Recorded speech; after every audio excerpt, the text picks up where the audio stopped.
Estamos viviendo la conclusión de una larga cadena de hechos que nos trae al momento al que estamos llegando hoy. ¿Cómo llegamos aquí? Que Roberto Gargarella, este gran jurista, estudioso de las democracias, uno de los grandes pensadores y académicos latinoamericanos de izquierdas, para precisar, para que no se piense que es un crítico de la derecha, sino un hombre de izquierda, hace unos días mencionó que lo que estamos viviendo en México, y lo cito, es la mayor tragedia jurídica e institucional de nuestro tiempo.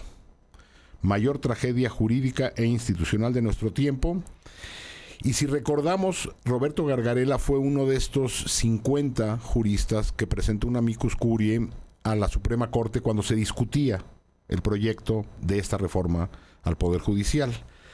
Y en ese documento, además de hablar de que estábamos entrando a una franca... Para que la Corte hiciera lo que no hizo. Para que la Corte hiciera lo que no hizo. Que estábamos entrando en una franca explosión de la división de poderes. Pero hay algo en ese documento que se olvida hoy y que con esta imagen que Alfredo posteaba en la mañana nos recuerda de vuelta.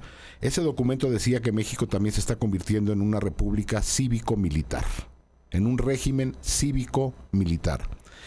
La presencia de los militares en el INE no estaban en una institución de gobierno. Es decir, los militares no estaban en una reunión en la Secretaría de Gobernación, que uno podría entender que se requiere algún tipo de coordinación. Estaban en un órgano ciudadano, en el Instituto Nacional Electoral. Y la pregunta de cómo llegamos acá, hay que recordar ese febrero del 2024, previo a las elecciones, cuando López Obrador, el 5 de febrero, el día de la Constitución, anunció lo que después se conoció como el Plan C, en el que venía esta reforma, y todo mundo, incluso los voceros del oficialismo, decían que no, bueno, que claro, evidentemente esa propuesta se tendría que refinar, que era una propuesta muy burda, que había que todavía detallarla y que seguramente se iría perfeccionando en el camino. Y bueno, esa propuesta de febrero del 24 acabó siendo ley meses después. Y valdría la pena ver la cadena de eventos que ocurrieron, porque no es casual. Es decir, primero tuvimos una oposición que fue incapaz de refundarse desde el 2018. Una oposición que debió haberse refundado en 2018. O sea, ni siquiera reformularse o reconstituirse, refundarse. La oposición en México... Refundarse después de la debacle, y no ocurrió ningún tipo de reflexión al interior de las oposiciones en México. Después tenemos un proceso electoral en el que las y los votantes se otorgó a la coalición de gobierno el 54% de los votos, y hay que recordarlo, y el Instituto Nacional Electoral otorgó con ese 54% el 75% de la representación, en una lectura errónea y perversa del texto legal y constitucional, que después fue validado por el Tribunal Electoral, que es más bien una oficina, al igual que el INE, del propio gobierno. Es decir, se le otorgó casi posibilidades de reforma constitucional a la coalición de gobierno porque les hacían falta algunos senadores. Una senadora y un senador del PRD brincaron rápidamente a Morena. Uh-huh. Y un senador del PAN, a cambio de la impunidad, es decir, estamos viviendo una reforma al Poder Judicial que busca acabar con la impunidad que surge a partir de la oferta de impunidad a un senador, Miguel Ángel Yunes.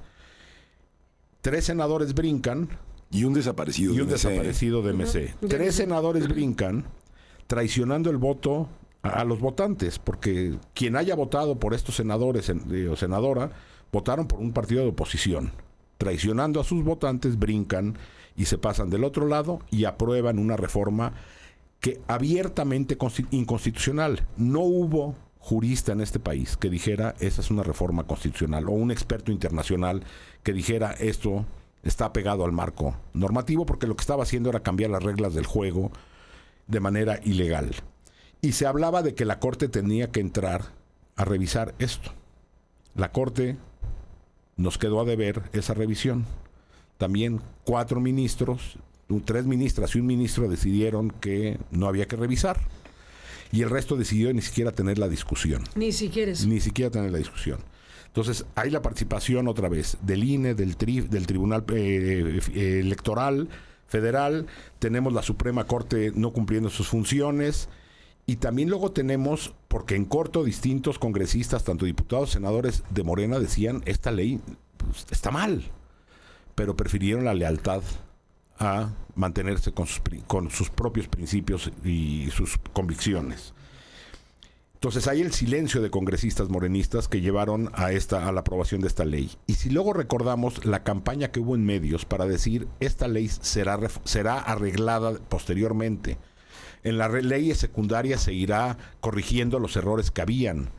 Y entonces nos fuimos acercando a esta fecha fatal del 1 de junio y hay que entender cómo estamos llegando a este día. ¿Cuántos desacatos hubo? ¿Cuántas suspensiones se dieron? Masivo por todo mundo.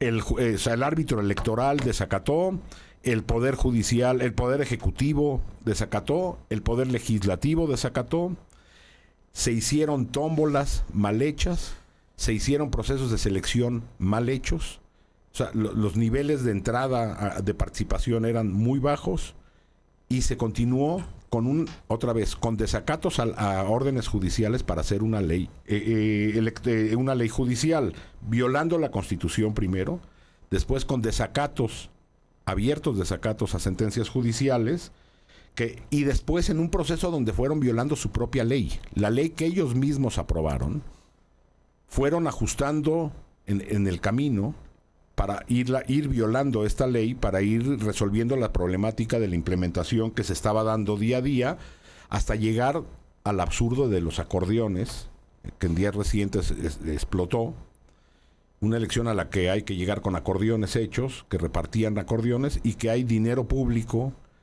funcionarios públicos, no nada más convocando al voto, sino convocando a votar por ciertas personas. Entonces llegamos a una elección del Poder Judicial violando toda norma jurídica, contra la propia Constitución y contra la propia democracia. Estamos hoy pues, viviendo el día en que murió el Poder Judicial de facto, una larga muerte, en un régimen cívico-militar.